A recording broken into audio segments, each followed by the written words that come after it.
I'm the first to complain about committee work, like having to get group approval and agreements and all that. Even worse when there's like written procedures that have been put in place by the governing institution you're in. It's like a universal dislike, right? It's red tape. Like the Reagan administration was the first that was the first presidential administration to actively start rolling back government programs and regulations from the New Deal era based on this feeling against red tape. The government is bloated and inefficient, comes the cry. Rule by committee is anathema to progress and function. Of course, this ethos is at an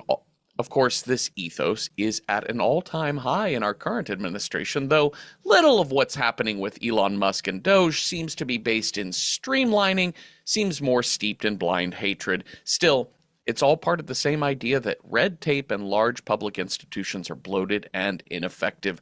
What's better is a single smart person who knows what's best for us, a daddy, if you will, or maybe more accurately, a dictatorship, and hopefully a benevolent one. And if that fails, at least a dictatorship who benefits you specifically. The 1951 sci-fi classic The Thing from Another World seems to be a metaphor for all things regulatory, from the oxymoron of military intelligence to just academic blowhardedness. We're all fucking this up. What's going to kill us all is the inability to take charge of a dire situation. What we need is a daddy or two to say, "Stand aside, I've got this," and then to save us. Throw in a cooperative news media, and we've got a world that is in the right. Like all things, truth is situational. Dogma is not solution-based, it is rule-based. And having a slowed-down process with many voices and brains doesn't always work, but it is better than just blowing up a spaceship and freeing the murderous carrot man from his ice block. Hi, Cecil. Hi, Jeffrey. So, on a regular night when your lover handcuffs you to your office chair, what do you want them force feeding you? Oh, soup. Oh, what kind of soup? I don't know, like a split pea soup. Oh, that's nice. That's like hearty. It's hearty and big. I like a winter soup. That's really good. I was gonna say like miso is always nice. Like it's kind of light, umami. Right. Yeah. I mean, probably the real answer is something phallic shaped. Oh, sure. Like a phallus. Like an actual phallus. Yeah, sure. Yeah, I think so. Like just a block of chorizo, That's it. Just the entire thing. An unpeeled salami. Something you gotta really gnaw through that outer skin. Skin and all. Wax and all. Oh. Or how about just like an entire wheel of brie? Oh, that sounds nice. The entire thing. That scene really just threw me for a loop. I came out of the movie for a second when that happened. Okay, this movie is wild. I mean, I really enjoyed it. I've never seen this film. Totally. I'm glad we watched it. I can understand why kind of our mid-century auteurs loved this movie so much growing up with it. And I can understand why it's sort of set aside maybe from some of the other 1950s Universal monster movies. Mm-hmm. But the sort of like fast talking, My Girl Friday. Oh my God. Dialogue. Every once in a while I was like, what movie am I actually watching? I try and write down quotes from movies that I find really fun or interesting. Mm-hmm. And I'm like, I'm not even going to try because it is His Girl Friday, this style, which I was surprised by. I didn't realize we were going to get that type of patter in this movie. Right. This movie isn't really like, per my intro, it doesn't feel like on a political level, it doesn't feel very subversive at all. No, this is the opposite of this is totally the opposite. Yeah, the American military. We are America. Yeah. We're going to figure it out. Yeah, and also it's like the military, not the academic institutions, the military. No. And not like the military, like not the brass. No, this is like boots on the ground, your everyday Joe, G.I. Joe. When your highest rank in your military success film is a captain, it's an everyman sort of movie, like an every American man sort of movie. So because the general is full of shit, like he's like 10 hours. He's 10 hours late. two Hmm. steps behind. But the people on the ground, Yeah. um, He's so 2000 late. just so 2000 late. Um, yeah, I've never seen another Howard Hawks film. I keep wanting to say Howard Hughes, but it's Yes. not wrong Howard. Um, but apparently this is a very like Howard Hawks stamp is like Yes. this, a lot of these things we're talking about. Yeah, absolutely.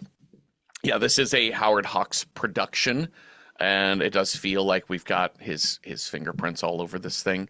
Yeah, You and know, apparently there's some controversy. A lot of actors were like, Howard Hawks kind of directed the show. yeah, I could see that. That's very much like Steven Spielberg and Poltergeist.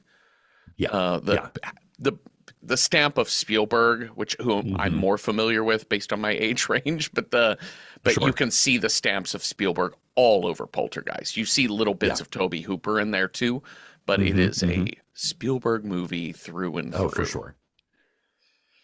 I don't know enough about early 50s, and in fact this is like really 40s, right? Like this is Yeah, pretty just much. on the heels of World War II, at the Yeah. start of the Korean War, but uh I don't know much about like the sexual dynamics of that era, Hmm. especially as depicted in film. Hmm. But there is a moment wherein our kind of lead character, Captain Hendry, and the secretary Nikki at this Nikki Nicholson. Nikki Nicholson. My best friend growing up was Nick Nichols Oh in elementary yeah. school. Is So is he a is he was he a Dickens he protagonist? does sound like a Dickens protagonist. Um, but yeah, there's a moment wherein he and Nikki kind of are trying to rekindle the romance, which kind of never really goes anywhere. It's just kind of a vague flirtiness, which Hmm. doesn't feel subversive at all. But the moment she has him handcuffed to a chair and Yeah. is force feeding him some kind of type of corn liquor, I don't know. Uh-huh. Yeah. um, Well, I and was it's like, just what's happening? What are we to be doing? in an era in which being called handsy, Oh, you were like an octopus, really handsy the last I've time never I had to saw fight you. off so many hands. I was like, okay, we're in another time, another world. This is the world, the thing from another world Yeah. is this sort of inter-office dynamic here. There's also a comment too where, we're so jumping ahead to like a third through the movie, but like Eh, they talk about the last time they saw each other, and apparently yes. they just had like a one evening, we got hammered drunk Yes. romance. And And maybe so, made out, and we but made he's out. too drunk to remember a goddamn thing. She could, like Karen Allen in Indiana Jones, Hmm. like could drink it She a can man hold. under the table. Yeah, Yeah. absolutely. Which I love. I love the tough broad sort of trope Yes. of this Yeah. era. And I also like the hint that he said, the next morning you were gone. And She's like, well, so, I had shit to do. yeah. I was out on the next plane, buddy. Which also sort of implies, did you sleep together? I I know. don't Yeah, of course. know. I Yeah, know. sure. I mean, they Any, spent the night in the same bed. Okay, so their relationship, also the idea of like male usefulness. Like, uh-huh. what makes a good man? Oh, interesting question. Yeah. In like kind of, like we have a absolute hierarchy in the military Hmm. and sort of in this not space station, this polar station. Yeah. But the idea of like the sort of plucky Jimmy Olsen, Uh-huh. like hey, this is my right hand kid right here who's like, keeps coming up with smart ideas. You're a, like just, but like the sort of chumminess Hmm. of the way men interact in this movie is really fascinating to me. And then, we're going to do a lot of comparisons between this movie and The Thing, John Carpenter's The Thing, Uh-huh. which is kind of like the inverse of that, which is like Uh-huh. these men hate each other. Yeah. They fucking hate each other. What an amazing comparison between the two movies, because The Thing, starring Kurt Russell, Hmm. from John Carpenter, 1982, what, 81? 181, yeah.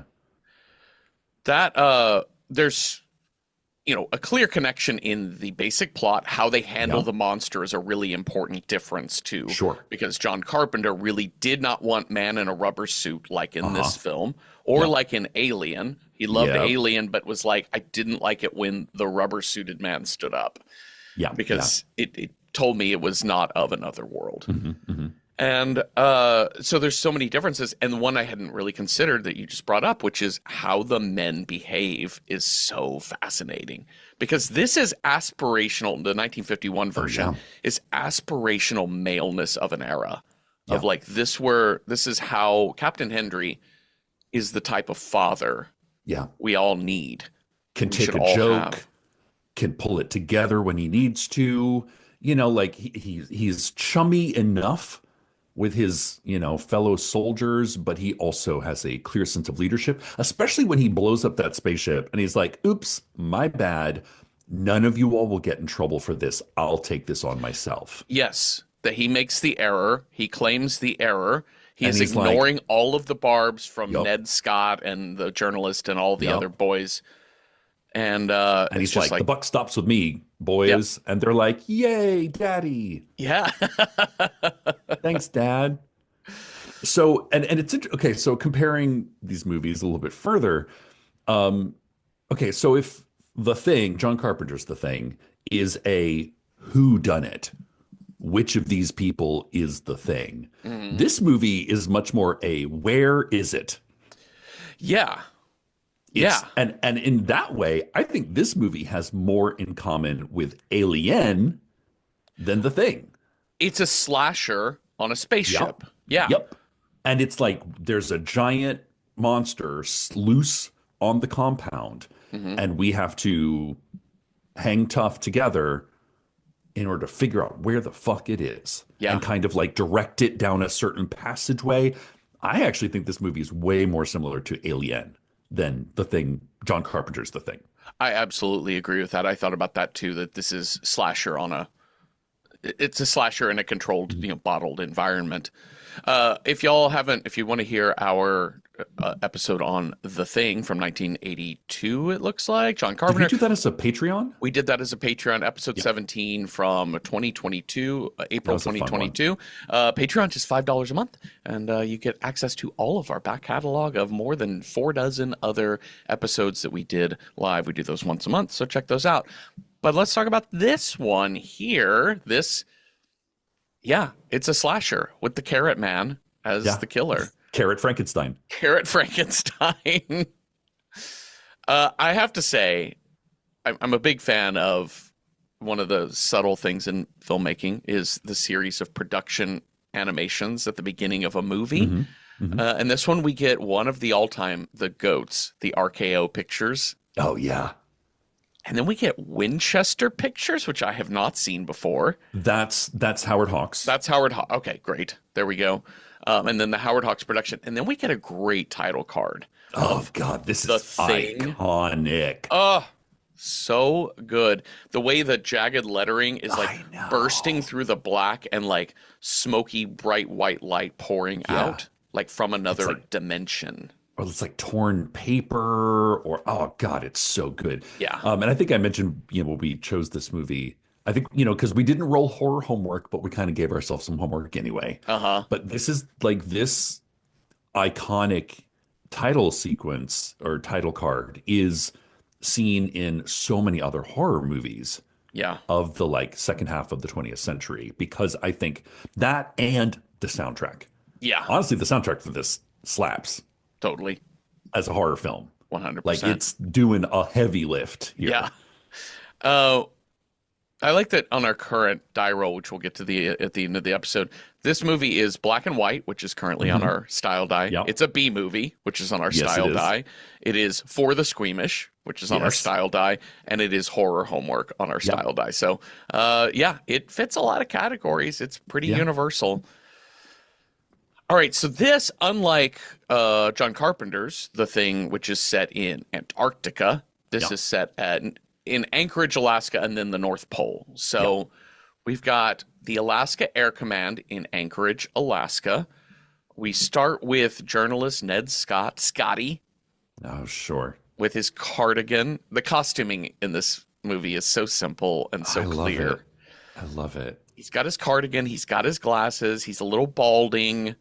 He always has kind of like a little wool cap pullover. He's a little Hmm. schlubby in a journalisty way. Yes, he's a Poindexter, Totally. But I do love they even get a bald joke in later on in the Yes. film. Yes. Yes. Um, But he's on good terms.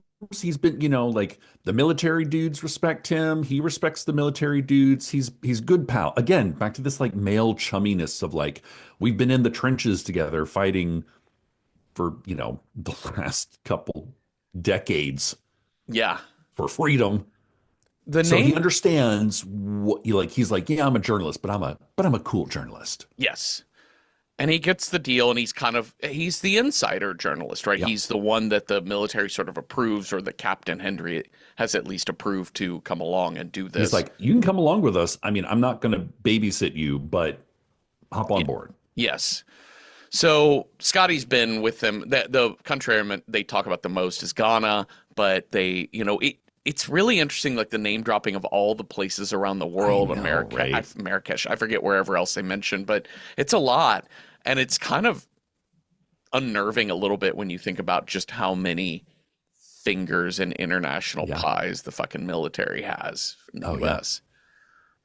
But yeah, he gets up there to meet these Air Force boys at this station, and I forget the premise of what he's there initially to do, because none of them know this shit is coming.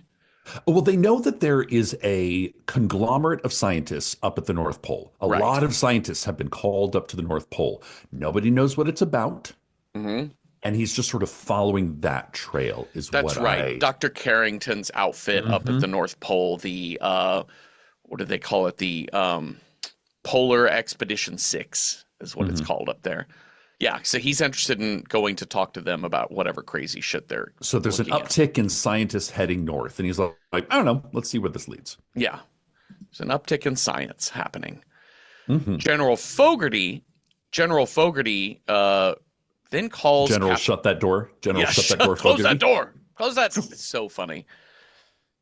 General Fogarty calls Captain Henry in and is like, hey, Dr. Carrington has requested military assistance because there is an unidentified aircraft that crash landed Is it the Russians? at the yeah, could be. The Russians are all over the North Pole. They're like, could it be one of ours? No. Could it be No. one of the Canadians? They're like, No. no. He kind of snorts at that. So Captain Henry's like, great, we'll send a plane up there. We'll gather our sled dogs. I'll gather half a dozen of my men, and Scotty, you can come too. And so they head on up to check on Polar Expedition 6. But on the way, the radio guy texts at the station. Of course. Tex. He's called Tex. He's like, y'all need to check your compass head. He's Oh not my that God. bad. Almost. He's pretty close. Check your magnetic headings, and you're gonna need to know. track maybe by sight, or I'll leave the ping on or whatever, so you can follow that in. But the compasses are not working. We have a magnetic There's disturbance. an 8-degree difference. Uh-huh. So we're not where you think we are. Yeah. That's weird. I have to say, I think my favorite shot in this film is watching this airplane with snowshoes like land Yeah. on a tundra is really cool. I don't know why. I just was like, that's fascinating. I just had never seen a plane with snow skis on. And I guess obviously you do Sure. that, but Yeah. but they show the entire landing, and I was Did they put delighted. the chains on? Did they Yeah. put chains on it? It's full ass snowmobile too. All right, so then Henry runs into Nikki Nicholson, who's Nikki Dr. Nicholson. Carrington's assistant or Uh-huh. secretary, really. Yeah. And we get the fast talking, la la la la. You played a prank on me. What? She apparently left a note on him that he was sleeping, and she left Yeah. a note saying, "I have ugly legs." Something. I don't know. I It was couldn't weird. quite. And he was like, but it's all very like, I'm mock angry with you. Uh-huh. They're both mock angry with each other. Yes, that's the classic flirting thing from the 19. Yeah, I know this from 40s and 50s movies is that men and women show their love by just being mean to each just other. being, yeah, absolutely. And he's like, six people saw that note, and now are asking me to show them my legs. Show me their legs. It's weird. I love Weird. legs. But the really key person we're going to meet is Dr. Carrington. Okay, Dr. Carrington. Um, I was trying. Okay, so the relationship between the military and the science here is quite fascinating to me, Hmm. and I really like Dr. Carrington as a antagonist Yes. because he kind of changes over the course of the film. Like, I love that he's not like, you know, goateed, twirling villain right from the start. Hmm. He sort of denigrates over the course of the film in a really interesting way. But like, he is as in charge as Captain Hendry is, but in a very different leadership style. Very different leadership style. He's a little bit more communal with his, it's less top, it becomes more top down as you see Yes. him go. But he has like a group of scientists and they're all just like, we're interested in science. That's what we do here. Like, we need consensus amongst all of us. Yeah. And then it's weird because by the end, Captain Hendry is like, hey, team, let's band together and all spitball ideas on how to kill this thing. Uh-huh. And Dr. Carrington is like, I will decide who lives and dies. Uh-huh. We should all die. We should all stand here and die in the pursuit of science. I was like, oh, okay, now. Everybody get your bingo cards out because I'm about to reference Bertolt Brecht again. Oh, fun. But in the Galileo? in Galileo, when Galileo has a friend, the whole story of Galileo being basically having to recant his Hmm. scientific discoveries by the church. One of the ways Brecht depicts this is he's friends with a priest, right? He's friends with somebody in the church who is actually really interested in his stuff, and a lot of the people in the church are very interested in what Hmm. Galileo is doing according to Brecht's play. But there's a moment where his friend, the bishop, I guess he is, not a priest, he's the bishop, when his friend the bishop is elevated to cardinal. Uh-oh. And there's a scene where he comes to talk. He's starting to get some heat from the church and he goes to talk to he's like, oh, great, my friend's a cardinal now.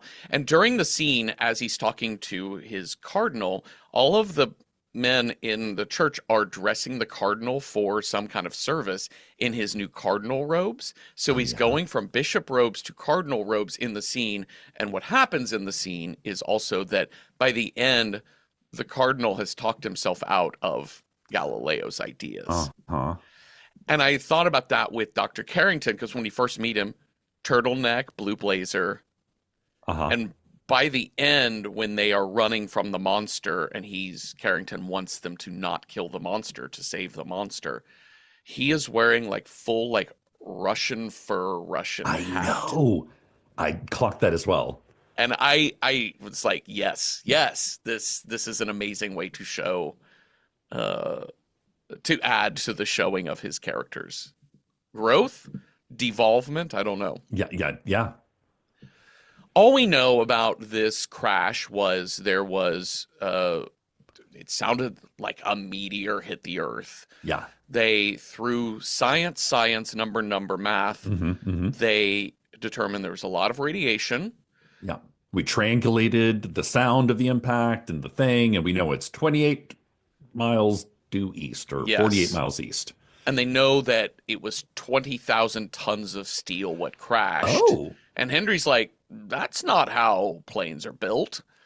none of our planes. Hmm.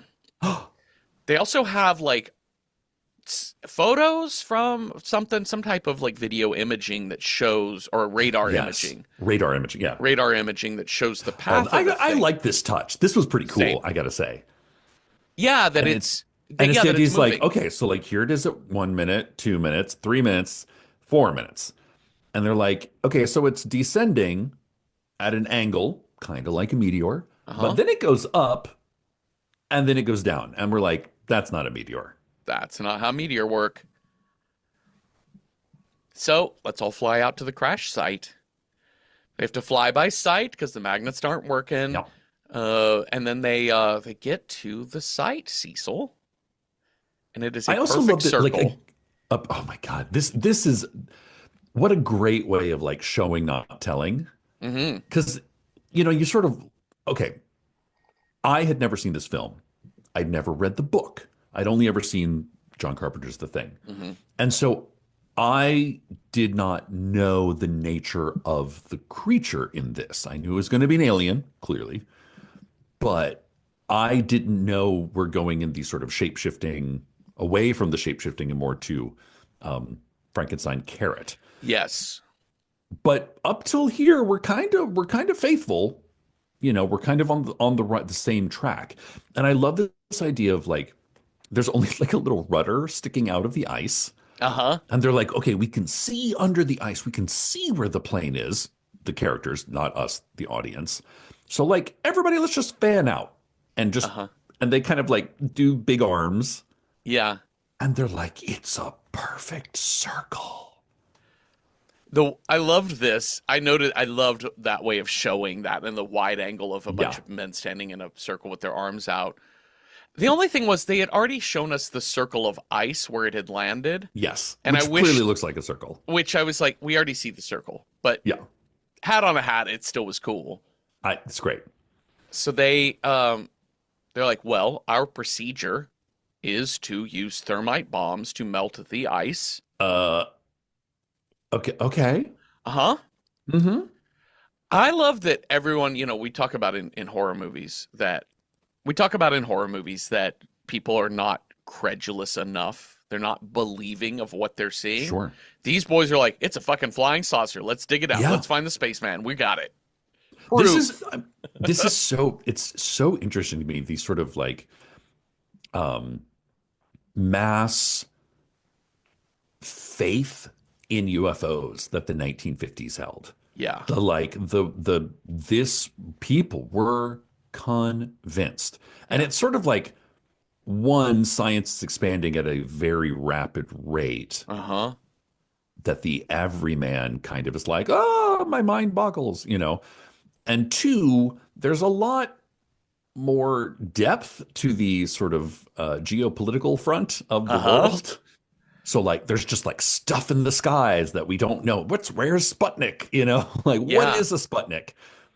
What is it doing up there? Why don't we have a Sputnik? A lot of that is going on, but I think it's really fascinating how, especially we talk why horror movies, if you sort of reveal what scares a generation or a decade, you're actually kind of revealing that generation or that decade's sort of dark psyche. Yes. And this movie, it nails it. Yeah. And how they deal with it is fascinating to me. Yeah, they're gonna Because they're dig like, this let's just thing blow up. it the fuck up. Yeah, it's really interesting. They may have a procedure for how to extract planes from tundra ice, Mhm. which is a weird thing to have a process for. Sure. But they managed to just blow up this whole Blow ship. the fuck up. Well, there's a storm coming in, so they have a limited amount of time. So they can't Totally. just like chip away at it. Yes. And it's huge. But I was like, is there no other idea than just attaching dynamite to it? Well, my thought was, I think at this point, this goes into the red tape thing where the inefficiency of red tape is actually very helpful. Because my thought is, don't touch it. It's not going anywhere. Yeah. Yeah. It is encased in ice. Yeah. And if it can get out of that, it doesn't matter what we do. So Yeah. at this point, everybody head back.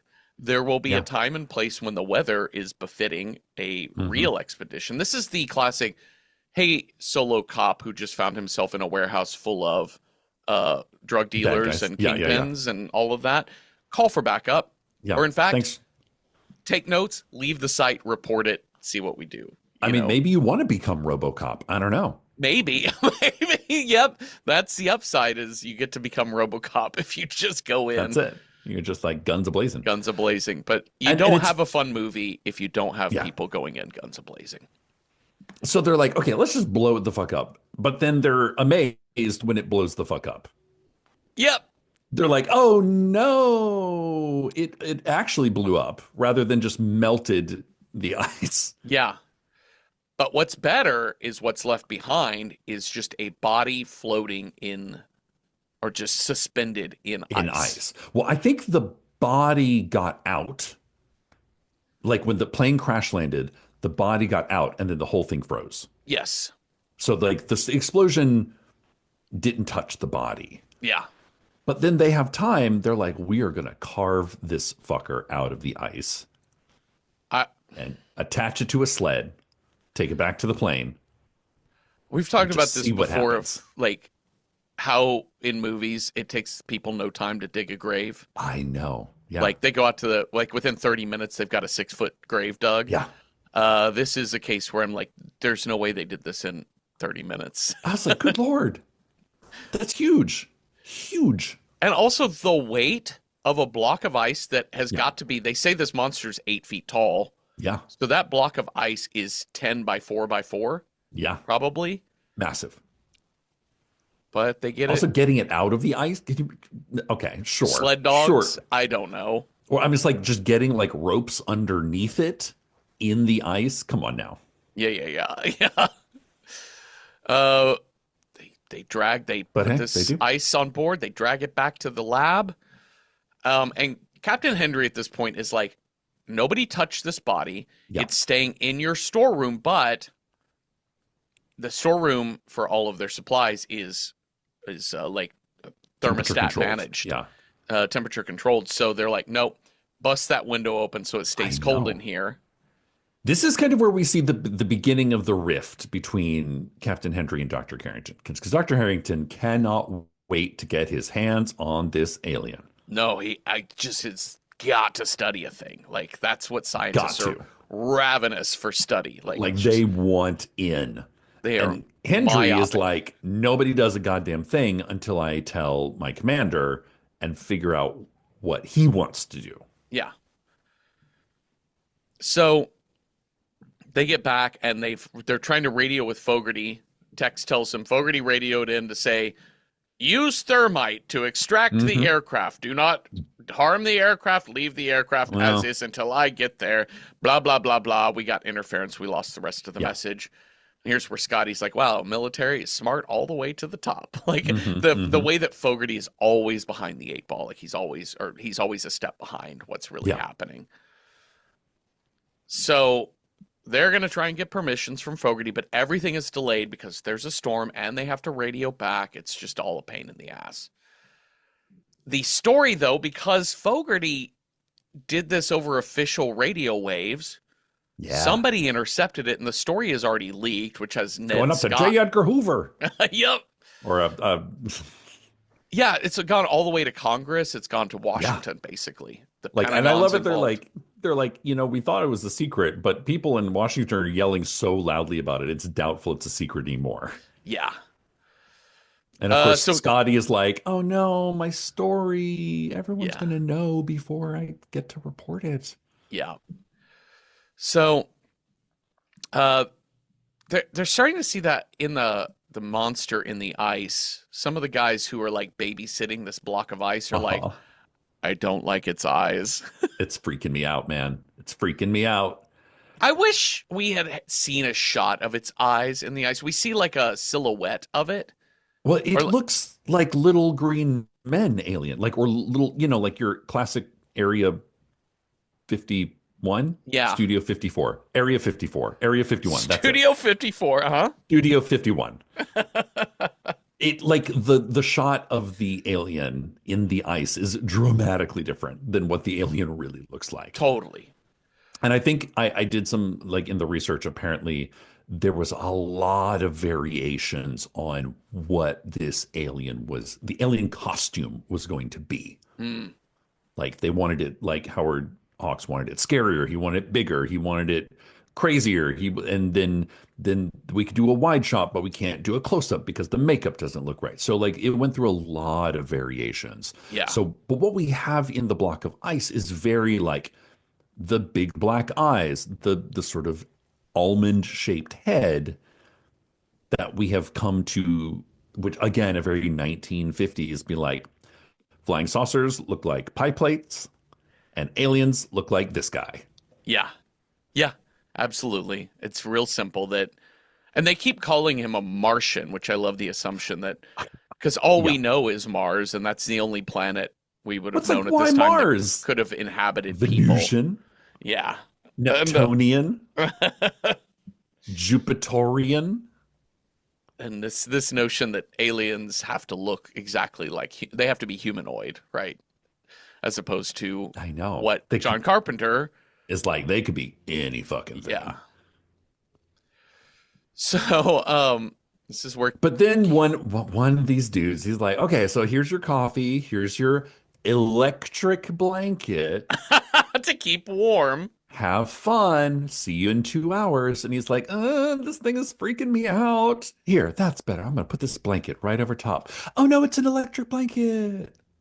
Unbelievable. So this is Corporal Barnes, who then turns his back on the whole thing, is not I watching know. it. And it's just like fucking listen to the radio or something. I don't know. Yeah, and then he's just got his AirPods in and is just jamming out that's to it. to whatever the fuck He's doing to Wordle. This American Life has a new Yeah. episode. And in the background, we see the dripping of the block of ice, and then there's a shadow that rises up behind the dude. Oh no. Corporal Barnes, who does not know gun safety, which I will harp on over and over again. But this cracked me up because one, he draws his gun, fires at something we can't see, Yeah. just is like shooting as he's Bang, bang, running bang, bang, at bang. nothing. Yeah. Like over his shoulder. Gets into the other, like goes shouting for everyone. As he's talking to Captain Hendry, Corporal Barnes still has his gun drawn straight out, like pointed at Henry's chest, and you see the actor playing Henry just take his hand and move the gun down. Love And it. I thought that was an actor choice by Henry to be like, this man does not know how to hold a gun in a film. Yeah. This movie has a lot of moments where people jump their lines. I don't know if you clock this. It's absolutely. No, it's very overlappy.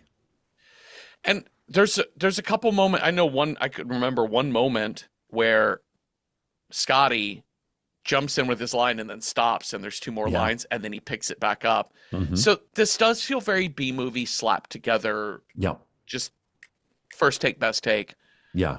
Um, You can actually see a kind of like every once in a while you catch a crinkle of a smile from an actor. Like you Uh-huh. can see the actor break character a bit because like the overlap is so kind of over the top. over the top and a little slapdash. Like I just can't imagine if you had an actual script of this movie, if you tried to follow along. Uh, It would look exactly like this. Yeah, probably not. There's absolutely no way. David Mamet, this is not as far as a exact lines production. Mm-hmm, mm-hmm. That's an ellipses, not a dash. So this thing, the thing, The thing. breaks out. They can see it through the snowstorm out the window. They can see it being attacked by the sled dogs, but it is Cool. fighting back. It Picks up a dog. And spikes just it like- like a touchdown celebration. Yeah. I was like, oh no. Oh, that's more graphic than I thought I would get Yikes. from I know, right? 1951. I think the animal cruelty is like worse than like the worst thing about this movie. Yeah. And then he picks up another dog and just like uses that dog to hit another dog. You put a dog on a dog. You hit a dog You with put a a dog. dog on a dog. So That's the variation I would like to see of that. Coco Chanel quote. You put a dog on a dog. they go outside to investigate after it's run off. A couple of the dogs are dead, Yeah. and But he's one missing of the an arm. dogs, one of the dogs has bitten the arm off of the thing. Yes. Ah, we must science it. Let's science it. I also Let's like that one of the I'm military gonna guys science is like, all over it. a dog can bite an arm off? I know, which is surprising, and it's very Yeah. clean. You're like, oh, that's weird. This dog is dead, but okay. All right. Let's science the fuck out of this. And what they determine is this monster thing is made of plant. And as Scotty says, he's like, Is it oh, plant based? impossible that a super seitan? carrot. Yeah. It's Satan. it's Scotty's like, oh, that's super carrot is what you're Hmm. saying. Like Yeah. that's impossible. Plants can't think, and they're like, oh, well, here's some science stories about plants that I think. love this. The I telegraph vine, sure. hmm The the the the century plant, the century plant that's like, hey, squirrel, come come and eat my delicious sap. Gotcha. and Dr. Carrington and his sciencey men find seed pods in the Yes. arm, and of course, we're all thinking, oh shit, it can populate. Yeah. And he's thinking, what a marvel of life. Okay, Carrington. You Hmm. need to you need to Okay, slow your roll. You need to slow it down.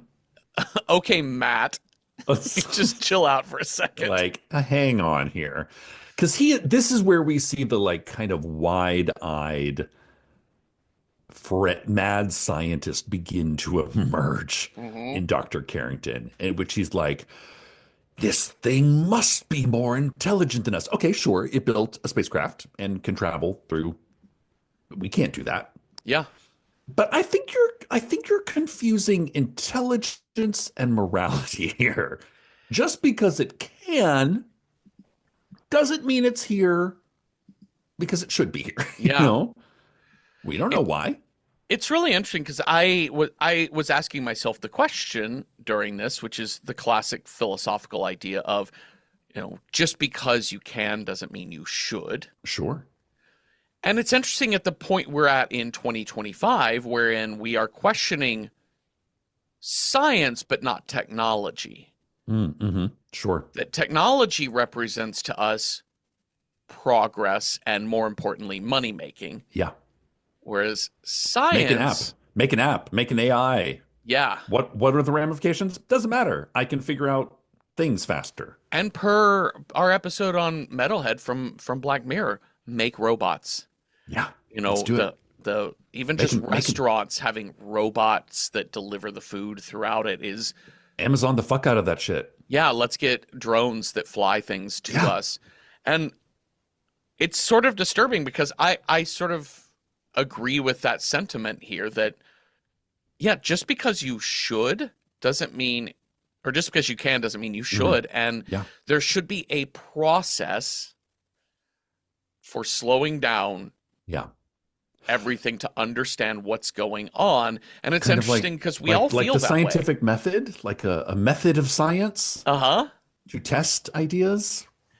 And to understand that what you're dealing with could be harmful to you. Yeah. There's celebrated stories of Marie Curie, Hmm. but that was a day and age when I don't think we fully understood what radium does to the body. No.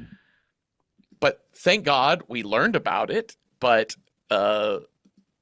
there can be some controls to prevent you from dealing with unknown substances and creatures. And it's interesting, Carrington, he's not like you can see the madness behind his eyes, but he does bring up an interesting point, which is this thing crashed in first time coming to the planet. He's Uh-huh. crashed in the ice. He got suspended. We've drilled him out. We melted him down, and then this Yahoo over here just starts shooting at him, and then he gets attacked by dogs. Wouldn't you be antagonistic? Yeah. Yeah. There's a Yeah. couple, like I think there's a Christopher Columbus reference in there somewhere. Yeah. Yeah. Absolutely. And there's a lot of ways to approach that, and I think I sympathize with that notion of we probably should stop to understand what it's doing. Sure. But in the But it's context so of this scary. movie, It's so scary, Jeffrey. It's yeah, big and strong and powerful, so we got to kill it. yeah. And I sort of sympathize in the context of this movie that also we should kill it in this movie because Oh, absolutely. as horror movie watchers, we're like, yeah, kill it with fire. Yeah. Ned Scott, so Carrington, I just want a chance to communicate with it as the military boys are going out to capture We're it. like, well, head out into the -degree, 60-degree weather and just, And you can ask it a question before we burn it up. yeah, pretty much. Scotty's like, I just want a picture of it. And they're like, same answer. I like that all of the military guys are like Lieutenant so-and-so, Corporal so-and-so, Captain so-and-so, and then there's Bob. The one guy who just gets called Bob, I who's like love kind of it. fresh-faced boy. He's like the staff manager-y But he person. has like all the good ideas.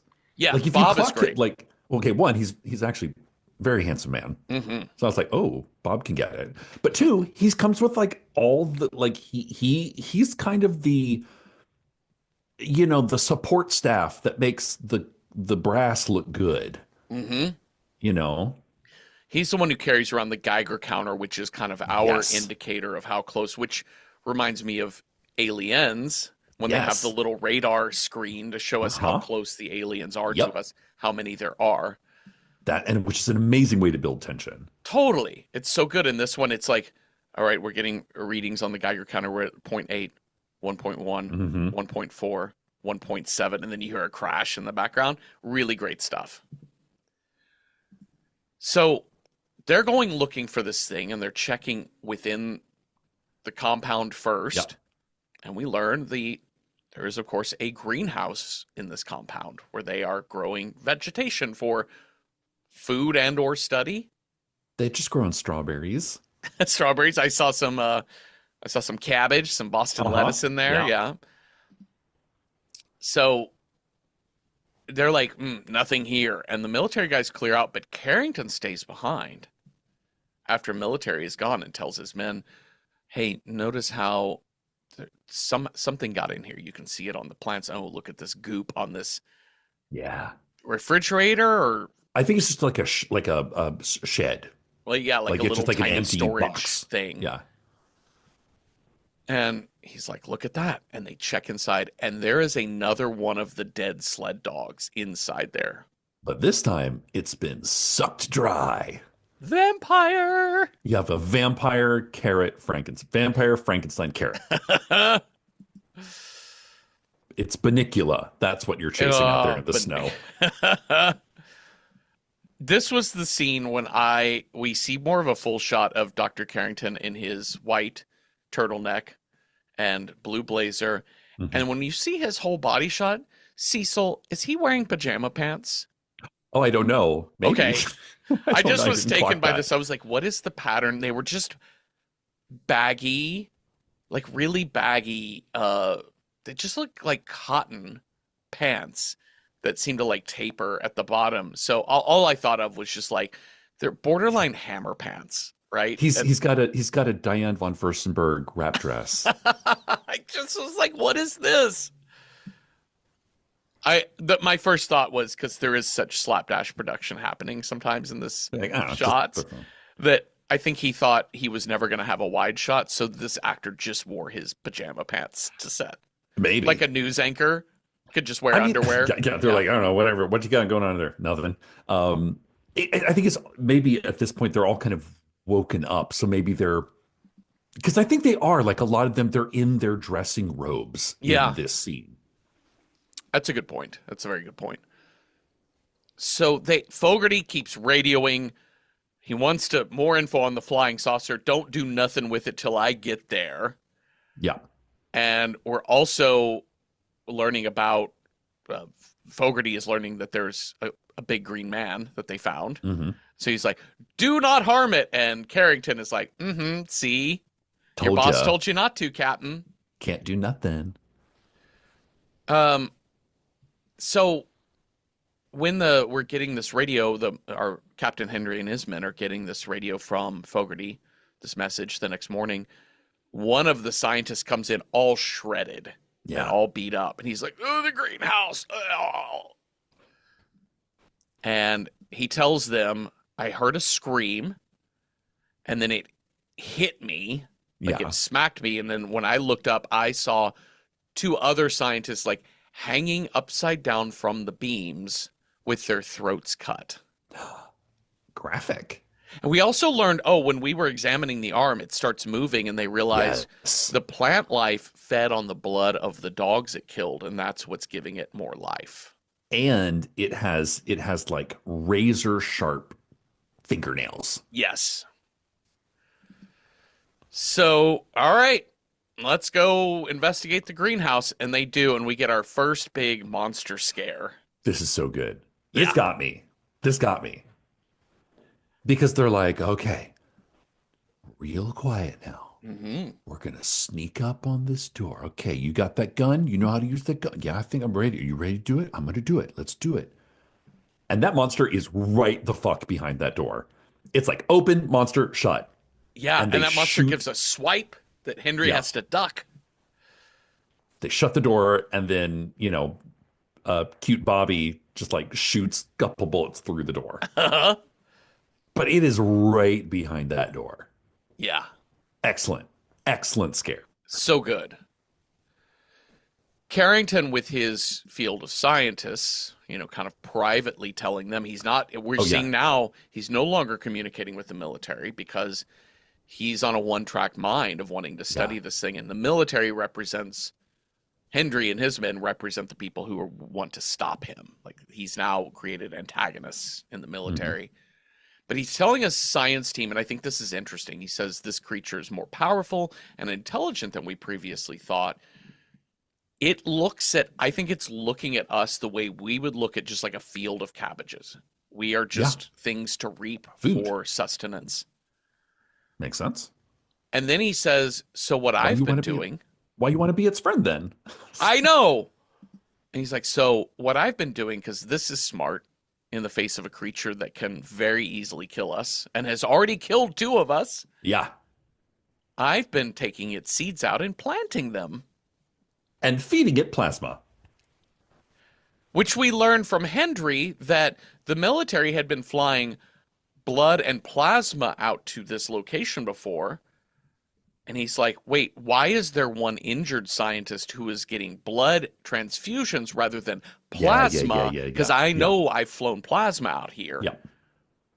And this is where the sort of romantic relationship between Nikki, who's team science, and Hendry, who's team military, they kind of share information there. And Yeah. Nikki's like, hey, you're not going to like this, but these are the notes I just typed up for Dr. Carrington. And he's got like a whole thing that you don't even know about going on Yeah. in the science lab. Yeah. I will say this about the romance storyline that I appreciated as it went on is that it isn't, the romance storyline isn't about the will they, won't they, or getting No, it's not. together. It doesn't No. belabor that. It is I mean, it about kind what, of is. I, It kind of is by the end. yeah, it Sort is, of. but it doesn't belabor that romance as even much of a B plot. Really, it's there No. to do what you just said, which is to Yeah. show you need an in, you need an Yeah. inside. And so I'm not going to say hashtag girl power about this Nikki character at all, Sure. No. but it is a step above like even a lot of 90s movies that kind of Seven Brides for Seven Brothers shit with women characters all the time in 80s and 90s where it's like, Yeah. oh, here's just a spare woman. She's just got to get married to this guy. Yeah. Yeah. Yeah. And here's a case where she has some use and some knowledge. I mean, this is again very telling of like, I think how we got through World War II and like women in the military and, is the constant refrain of anybody want a cup of coffee? They're like, no, but you can come in anyway. Yeah. Because she's like, I want to know what the fuck is going on. I'm not in the room, but I can like invite myself into the room. Yeah. And, we Like, go, I'm not part of the quote decision making, but I can if I need to be. yeah. And I think when you look at any depiction of marginalized characters in film, whether you're talking about gay men or women or black people Mhm. or immigrants or what have you, it comes in waves. And I'm not saying that like this was an era where we knew how to treat women and later we didn't. I just mean to say that like showing this woman in a man's space, now obviously really like cubbyholed into a female Oh, yeah. job. Like she's a typist and she brings coffee. But there's very little, the disrespect towards her as a female, as a woman, Is just yeah, broadly a female, is only systemic, right? Yeah. No Yeah. one in it is belittling her. I mean, you No. could say Hendry shouldn't talk to a woman like that, but also, Honestly, well, Carrington is the cult like he's got her under like you're my assistant, like do what I say, yes, do it right now. And she's like, yes, sir. But Yes. everybody else kind of treats her as they're like, hey, Nikki, come on, get on in here. Yeah. Get on in here, girl. And so I find that interesting, only in context to how women characters are going to like kind of have these ups and downs Yeah. as they're depicted in film. And so like when we covered Sinners, what Ryan Coogler was doing is readjusting what black people and black communities in Jim Crow South look like, readjusting what Chinese Yeah. immigrants in Yeah. America in the 20th century looked like and sounded like. And because we need these readjustments all the time. And I thought the Nikki character was really interesting to say, this is 1951. By the end of the 50s, we're not going to be doing this with women anymore. And it's going to No. take the revolution of Hollywood to kind of the Yeah. sexual revolution to Yeah. change women entirely in film. Yeah. Okay. But he's been planting these seeds, and with overnight, these things have grown into lilies of the valley or what. They're I like don't. they look like pitcher plants, kind of. Yeah. But they pulse. But which is again a great because it's like a pitcher plant is another carnivorous plant. Yeah. Interesting. Whether it's sort of a cross between a tomatillo and a pitcher plant. So salsa verde, Tomatillo. killer salsa verde, like Oh, legit killer salsa. Yeah. This salsa verde was made with blood. uh-huh. I love this new restaurant. It's great. It's like the opposite of dirt candy. It's Yeah, like yeah. it's like made with actual human parts. It took me 4 months to get a reservation, and it cost me $850, but the prefix. Mwah. Hmm. So the one of the scientists, Arthur, we get his name, tells Carrington, "Hey Doc, you should get some sleep because you're sounding crazy." Yeah, I know, right? He's Um, like, I'm not crazy, you're the crazy. And I was like, okay, somebody's cranky. and Needs a he's nap. like, Arthur's like, "Hey, you're not realizing that it's planting itself in that greenhouse. And Yeah. it is an existential threat to not just us, but humanity. It is an enemy of us." And Carrington says, there are no enemies in science, only phenomena to study. Oh. And that's when he gives Nikki the notes, and he's like, you hide these, you keep these from everyone. And Yeah. Nikki's like, no, I'm going to rat this guy out, and gives them to Yeah, the I captain. don't think so. And she tries to defend him. He's just a little bit kind of like, you know how your parents will talk about your racist uncle and be like, well, he's just of a time. He comes from a different era. That's He's kind of how angry. Nikki is. Like, just he's a little sleepy like a baby. So Yeah. be nice to Dr. C. Yeah, he just needs a nap. But he has not slept in like 48 hours. No. We're getting more radio transmissions from Fogarty, which is a very funny subplot. No harm is to come to the alien. I must get there now. And their boys are all talking with Nikki in the room about like, how do we? So what do you do to stop a vegetable man? Yeah. And Nikki's like, well, with vegetables, Boil it. you can boil them, you can fry them, you can bake them, Bacon. you can saute them, which is funny. Julianne. Julianne. I was like, oh, the woman knows the kitchen things. I know, of course. Hashtag girl boss. Mm-hmm. And Bob is like, our man Bob is like, what an Burn it with amazing fire. idea. Thank you, Nikki. Yeah. What if we grabbed kerosene, set it on fire, and That should Geiger work. counter starts beeping. All right, Do get it. that kerosene. This scene is, Jim, put that cigarette out. oh my God, I know, right? Jesus. This scene is wild. Okay, you know when we talk about like Uh-huh. practical effects make a movie, Yep. they lit this room on fucking fire. Amazing. They throw like some sort of flame enhancer onto this flaming monster man at least twice. Yeah. And I know that like the actress playing Nikki, they just sort of hand her a mattress and they're like, go stand in the corner. And it is the actress in the corner. Like no stuntmen were involved in the making of this movie. Holy shit. This is so haphazard. Like just in the context of the film too, to be like set it on fire, wait till it gets in our barracks, I know. and then set the whole room and building on fire. You guys. we have to live here. Yeah. I think we're literally throwing the bathwater out, the baby out with the bathwater here. And also, could you just get the kerosene on the monster and not all over the bedspreads? And yeah, Everywhere. but that thing crashes in. They set the whole barracks on fire, and the creature just groans, runs out, rolls in the snow, and takes off. And then runs away, but it's still on fire. Yeah. They're like, oh, okay, well, that didn't work. So now they're hunkering down. We have the appearance of Robert, who needs morning Meow. hug. Robert watched the movie. He has little thought on it, though. He doesn't care. He's like, I want to chew on vegetable. So they're hunkering down, trying to figure out what's happening, and what they realize, Nikki points out, hey, I can see your breath. It's a very funny exchange because she's like, your breath. And he's like, leave me alone. She's like, no. I can see your breath. I can see your breath. The heat is out, and they realize that monster is smart enough to cut the oil source. Oh, no. It's going to freeze them out. So they all go to the generator room so they can get some form of heat. And they're Alamo mode now, right? Like they are trapped in a building. And they're like, all the scientists, everyone get into the generator room.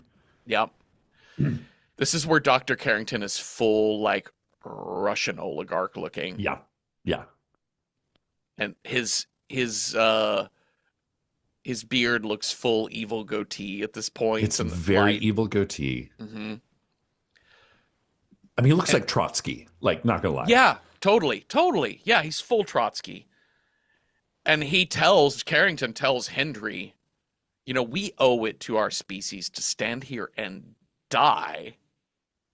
In the name of science. And everybody's like, I disagree with that. Somebody get this sentiment. man a nap. Yeah. And Bob says, I have an idea. We can rig up the wires from the generator. If we can draw it in, maybe we can electrocute it. Hot Bob. With a hot take. Hot Bob with his hot box. He's got a good idea here to make like a little, like a Venus flytrap, if you will, like a century plant. Yeah. Right. So they're going to use like chicken wire, and they're going to like run chicken wire underneath the boardwalk, and they're going to put like metal nodes into the walls, and they're going to lure it in and then turn on the juice. Yep. Because electricity will get it hotter faster than any sort of flame would. Yeah. They have tried to. Have you ever tried to do we electrocute food? I mean, I guess we microwave it. That's kind of like electrocuting food. That's such a good point, but actually, like running wires into food, like it's like to take a block of ground beef, like it's a thing of C4 explosives. Yeah. And just putting two wires on either end. This sounds like a Mr. Wizard episode. Well, we have the potato battery. That's it. That's a science used. Yeah. Yeah, But the opposite of that, in which you cook food with electricity. The baked potato. You just have to get it. You just have to tase your potato. Oh my God. Tased potatoes are my favorite. Potatoes. I love we have a lot of, going back to horror movie tropes, barricade the door. Yeah. Jeffrey. Jeffrey Cranor. Jeffrey Michelle Cranor. I laughed so hard at this. Okay, they spend so much time barricading that door. And then they got their plan in place, and they're like, hey, what if we like what it might see the electrodes? So like, let's turn off the lights and lure it down here so he can see us. That door opens outward, not inward. Military intelligence.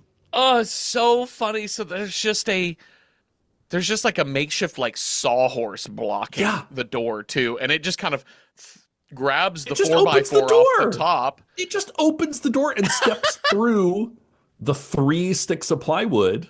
I was like, y'all didn't know that the door opened outward, not inward? Huh? So fucking good. That has to be a case where the production team was like, do this, and then did they not catch it, or did they catch it and be like, it doesn't matter?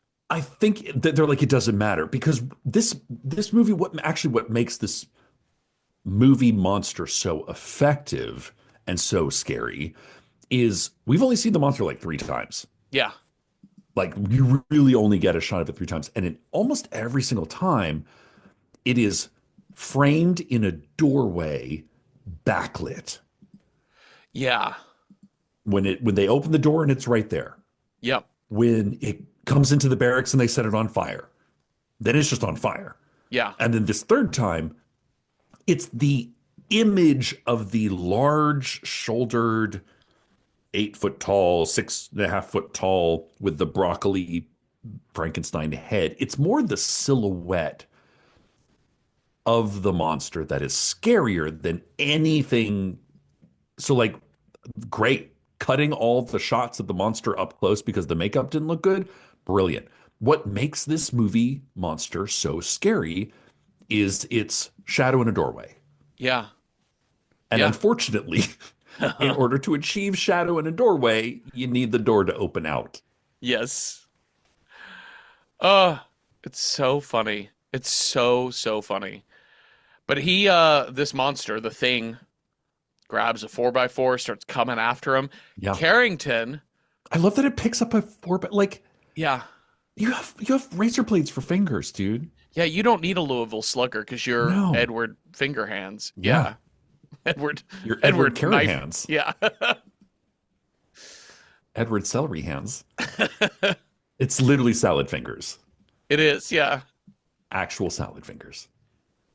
Carrington, like, draws a gun on the scientist. Like, don't hurt him. Oh, Carrington's arc So runs amazing. through the military dudes, and they're like, wait. Carrington's like, hello.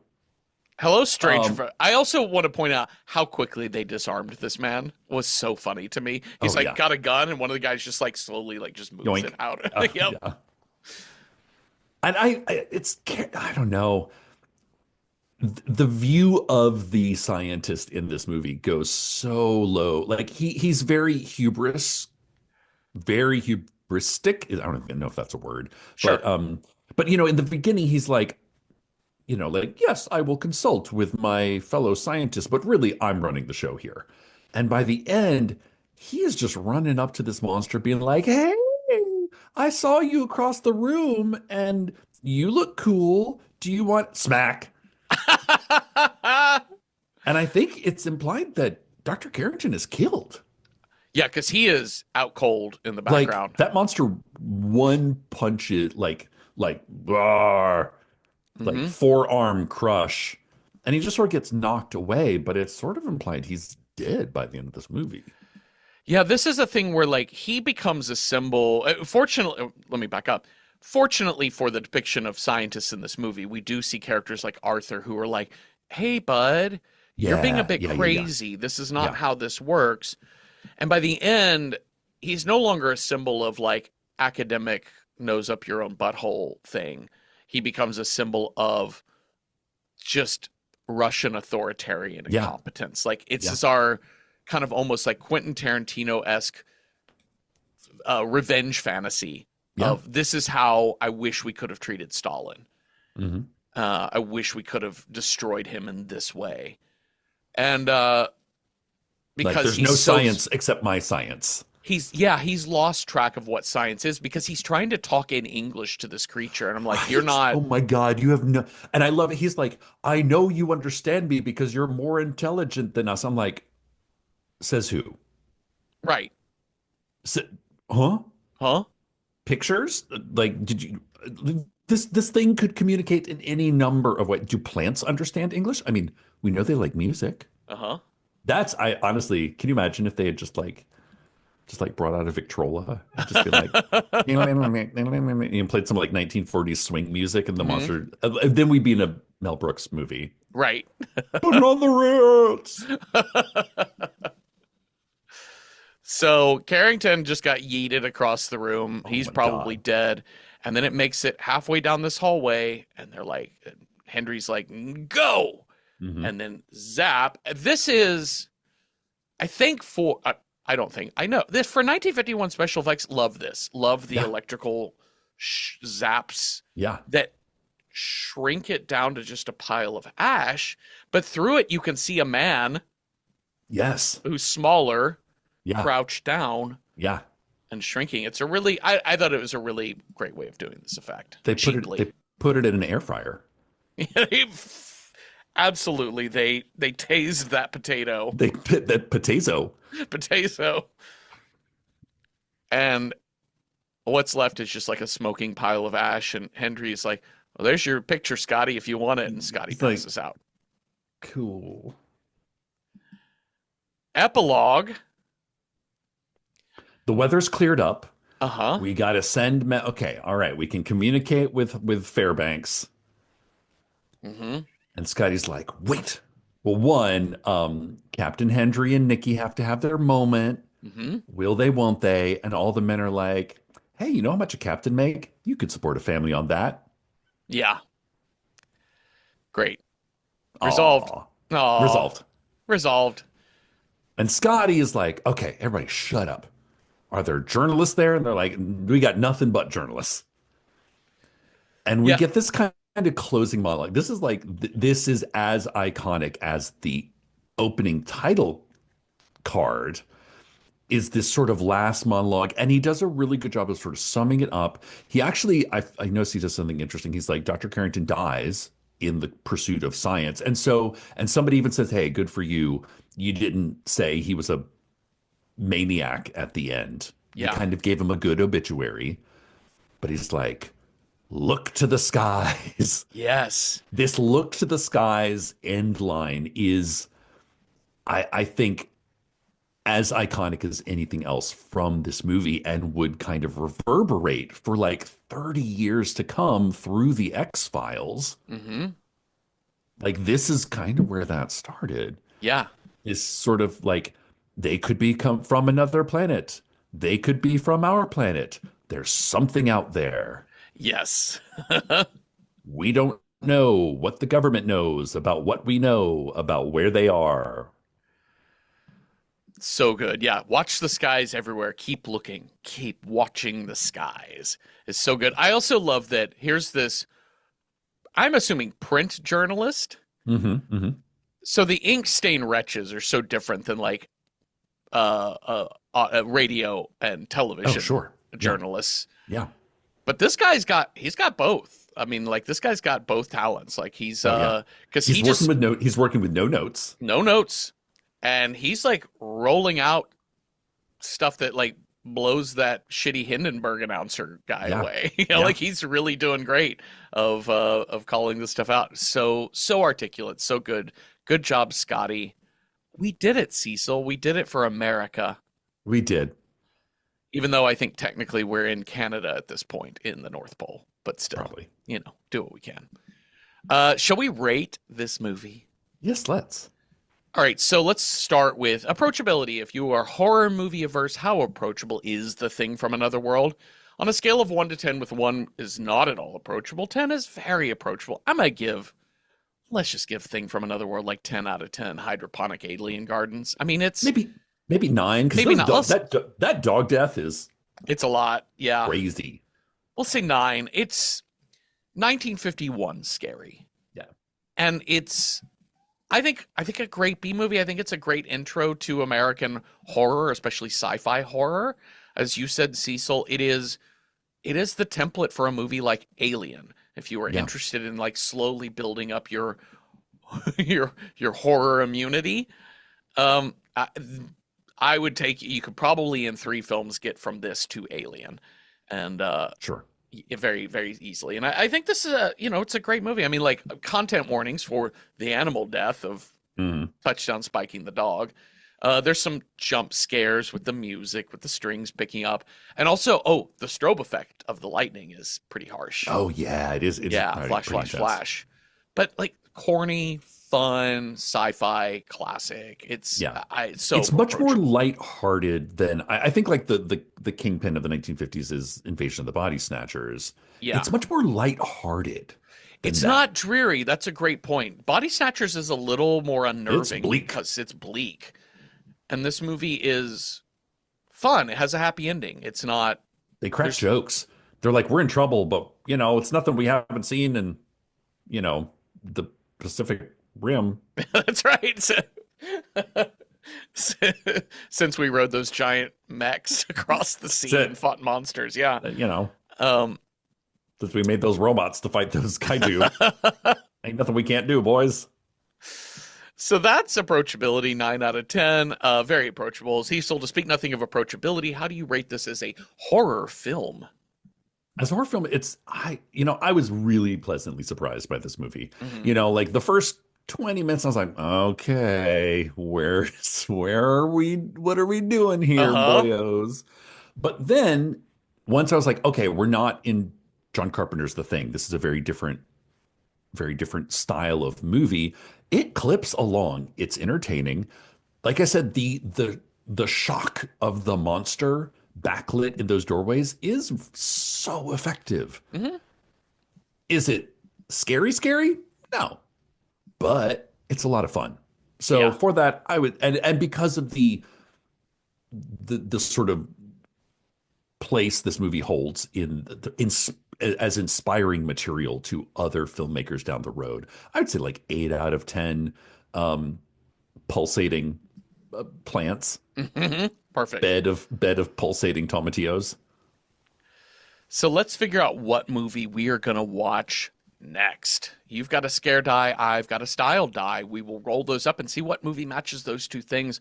On your scare die, Cecil, if you roll a 1, our next movie scare has to be End of the World. 2, Bad Mom or Bad Dad. 3, A Cryptid. 4, A Wild Card. 5, Clowns or Dolls. 6, Existential. What's our scare? That's a 5. We already got to that. Clowns and We Dolls. put it on, we take it off. All right, so we're going to match up your Clowns and Dolls with the style that I roll. If I roll a 1, it's got to be a black and white picture. 2, it's got to be a B movie, which we should have no issue there. 3, it's got to be a movie for the squeamish, easily accessible for horror-averse people. 4, it's got to be a movie from the 2020s. 5, horror homework, like a horror movie you must have watched if you're a horror fan. 5, it's got to be an Asian horror film. Let's see what I got here. I'm going to try this new way of rolling so I don't lose it. I'm just going to shake it up in Okay. my little Oh, thing. nice. Backgammon style. I got a 3 for the squeamish. Oh, Clowns and Dolls for the squeamish. Yeah, so We got that's some good choices here, gotta say. going to take out our puppet master and our I probably know. Five Nights at Freddy's. And, Dolls. yes. Yeah. Child. Maybe. I don't know. I haven't seen Child's Play, so. Child's Play is a little intense. Okay, great. I mean, it's cheesy, but also kind of intense. I'd probably definitely take it out of there as well. Yeah, that's a scary one. Well, we wrote down a few that I think we have some good ones on here to propose to you. And then we also have a Letterboxd account. We are at Random Horror 9 there. And you can see all in our lists, you can see all of the possible die rolls we have currently. And you can contribute some ideas to those. So on our list for the squeamish, we wrote down Magic. This is one you've mentioned before, Cecil. I love this movie. Like, I watched this, I had never heard of this movie, and I watched this movie very soon before making this podcast. And it was one of the reasons I was like, oh my God, why have people been sleeping on this movie? This is one of the horror movies that I'm like, you don't think you like horror movies? Watch this movie. You might be surprised. Yeah, this is a 1978 film directed by Richard Attenborough and Yep. starring Anthony Hopkins. Anthony Hopkins. It's got Anne Margaret, and it's got, oh my God, it's got Burgess Meredith as like a William Morris agent with a big fat cigar. Like, it's an actor's horror film. Yeah, and this is based off of William Goldman's novel. He wrote his own screenplay. Yeah, so William Goldman, incredible, right? Princess Bride. That's my introduction to him. Okay, so that's the first one on our list. I also put M3 on there. I put Megan on there. It's a little intense, a little bloody. I don't know if it's fully like when we said horrors for the squeamish. I was thinking like 9 or 10, like something very easy. Yeah. Megan's campy and silly enough to be maybe okay. I don't know. Like there's a little bit of violence in there, but it's not blood and guts are not the point of Megan. No. Um, but I don't know that it's quite 9 or 10 from my memories. It's probably something closer Yeah. to a 7. It's got like parent death and shit like that at the beginning. And we mentioned Child's Play, but I think Child's Play is too intense, probably. Yeah, a little intense. There's another one on here. Hold on.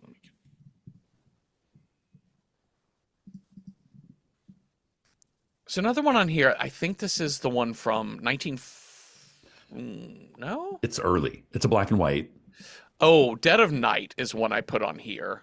Yeah. That This this is like anthology, the- I believe, or No, is Dead of Night? oh no, Dead of Night.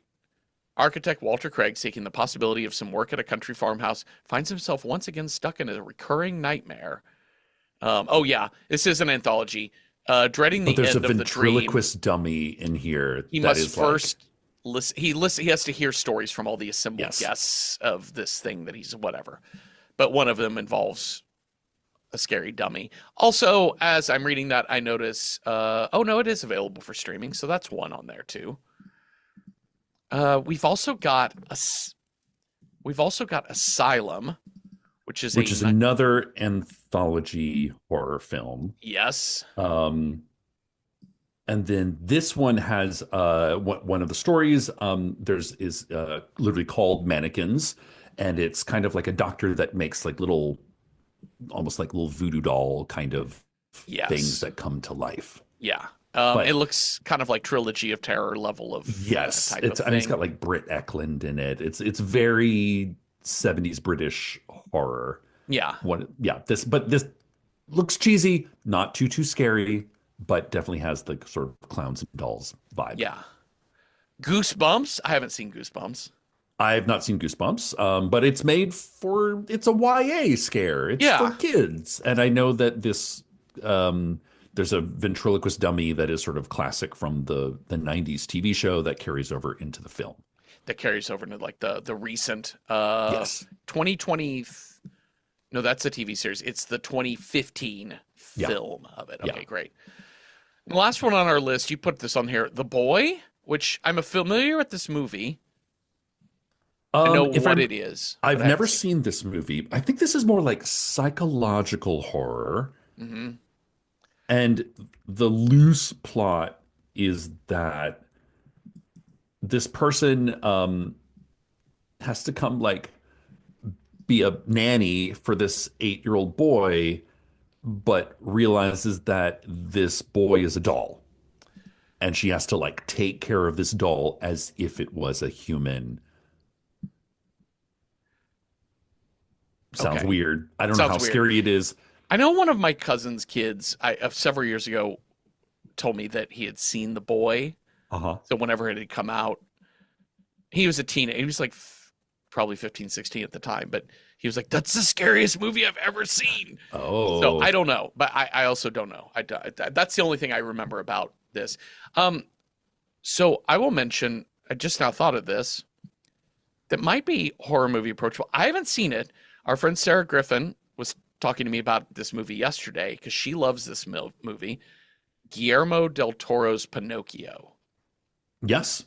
which is not really horror, but I think he's going back to the old fairy tale, not the Disney version. Yeah, oh, very much so. I saw this. When the stop animation is amazing. Uh-huh. It's also low-key a musical. Like there's Okay. musical numbers in it. It's dark fairy tale. Yeah. It's Which- Guillermo del Toro dark Del fairy Toro. tale. It definitely leans real hard onto the Italian fascists are bad, okay? Okay. Yep. Sure. Would it classify as horror or real horror or for the squeamish horror? I mean, yeah, maybe. I guess maybe. enough to just keep it in mind as we go on Yeah. to our Letterboxd suggestions. Again, we're at Random Horror 9 on Letterboxd. Let's check in with what some people have to say on there. Oh, I see right at the top, Monstrum suggests First one, Pinocchio. Monstrum. Thank you, Monstrum. Yep. Pinocchio. Pinocchio. Let's see here. Squid has a really good one. This is one that I don't know if it's available, and that's The Man Who Laughs from 1928. This This is is where on the we kind list of of, got the Joker look. yes, like Yes. this is like, like horror. Like before before there was a genre, this movie scared the crap out of people.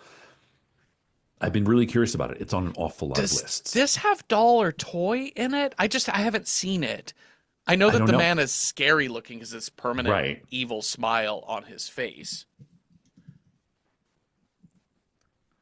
I just didn't clock that there was going to I be. guess we're saying he's kind of Oh, clown-like. clown. He Yeah, you're looks right. like I his think that face works. is kind of Joker clown-like. Totally. Oh I man, don't he's know. so scary looking in these Yeah, stills. Eee! that's freaky deaky. Yeah. Let me That's a just good check in. suggestion. Thank you, Squin. And I'm pretty sure, It yes, it is is. available. What else do we have here? Half Price Horror recommends Devil Doll from 1964. Solid 10 for the squeamish scale. Ton of fun. A creepy hypnotist uses his talents to put his assistant's mind into the body of a ventriloquist dummy and then commands it to kill. Yes. Love it. Does this sounds very Hammer horror. Is that what we're dealing with here? I don't know. Maybe. I Maybe. feel like we had Devil Doll. Oh, it's another black and white, so we had that on our black and white scare. It is UK Okay. as Okay. well. Okay, 1964. That sounds fun. Asta recommends the dark Soviet adaptation of Alice in Oh, we've Wonderland, talked about this one Alice, before. 1988. Creepy skeletal stop motion might be an interesting choice for this. Is this the Jan Schwankmeyer Alice that I we're talking think about? so. Let's see here. It is, which I saw that like when I was a youth, and it's weird and creepy and awesome. I'm gonna try and track this thing down of where.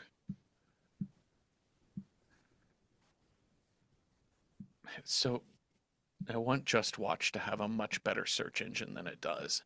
It is not good. Like 1988. I gotta find this.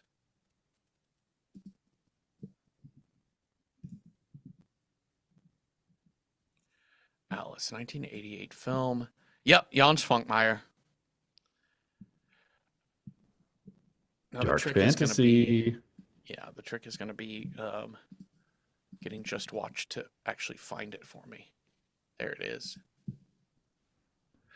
It It's is, like you can watch it on Canopy yeah, Canopy or and on Hoopla, which are Hoopla. both the library apps, so that might be a Yeah. little limiting. I know for you, especially, Yeah. it'd be bad. My library refuses to participate. Damn it. What else do we have on our list here? Aetherios recommends Stitches from 2001. A demon disguises herself as an elderly woman in order to trick the residents of a boarding house into surrendering their souls, which she then traps into paper dolls. And these dolls are Oh, later animated and sent to attack the last two residents in the climax of the film. I love it. I like paper dolls as uh as pawns Kind of of the evil interesting. witch, Yeah. yeah, or And demon. then everybody else is like, we got a lot for Dead of Night, for Megan, and for Magic, and a couple for Goosebumps, not gonna lie. Yeah. Well, we got some good ones on here. I mean, I'm gonna say, uh, I think we gotta rule out Alice because I think it's gonna be too hard for you It's, to be able yeah, to watch. But I'm yeah, intrigued with this movie. I'm kind of interested, kind of a curveball. I'm kind of interested in The Man Who Laughs. I know. I'm interested in Pinocchio. I don't know if it totally fits what we're going for. I It's really more fantasy. It's a real stretch calling that horror. and also what we're looking for is that the clown or the doll is the scary thing. And I Right. know, Not the protagonist. Yeah, yeah, but and maybe I know that's there's going to be clowns or dolls in or animated whatever in yeah. it's animated, but it's different. Pinocchio is the doll. Um, would be curious if we wanted a modern movie. Stitches from Atheros sounded really Yeah. interesting. And we could push it with Megan, but I mean, I think probably the movie we've wanted to see the longest on this list is Magic. Yeah. Yeah.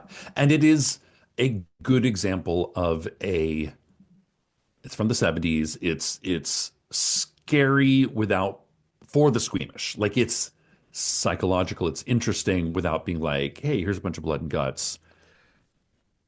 Yeah, I think also there's a to get us away from black and white because we also still have that on the list to roll. That's right. So We just watched it because I was like, man, the man who laughs sounds fascinating to me. Dead of Night, I know, is in kind of like one of the first emergence of creepy ventriloquist dummies in film. uh But I think I think we should get Magic. I think it's just kind let's of different do from it. where we just came from. I'm interested in young Anthony Hopkins. Oh, he's so good in this. I'm interested He's in real the good. William Goldman script to this Yeah, as well. I just think this has got to be an unheralded classic. I hope, fingers crossed. So let's do Magic. We agree on that. I love it. Great. Well, thank you all for listening. Thank you, Cecil, for talking with me. If you have thoughts on The Thing from Another World or ideas for other movies that would have been good clown doll scares for the squeamish, let us know at Random Horror 9 on Blue Sky, Instagram, or on Patreon, where our public discussion threads on every episode are for everyone, for the public. You don't have to be a paying member to participate. So watch Magic from 1978 with us this week, and come on back next Tuesday for a new episode. Have a restful night with no dead sled dogs in your compost heap or nothing. Boo. Boo!